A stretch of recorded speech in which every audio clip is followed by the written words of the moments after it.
sarda, scritta nel 1981, quando sono nata io. Partecipò questa poesia alla gara di Villanova Tulo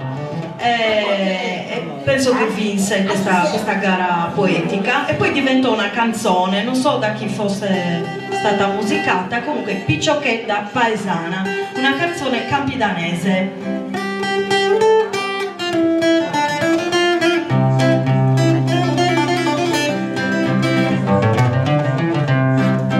Picciocchetta paesana,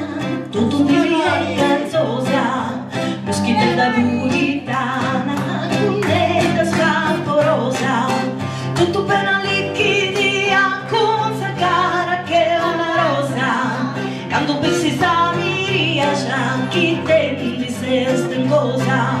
moschitella fatta fatto di marosa e castiendi, passo che un gatto su mostaggio sta puzzendi, dice che da barra attenta mire non ti poni in gioco, se muscoli se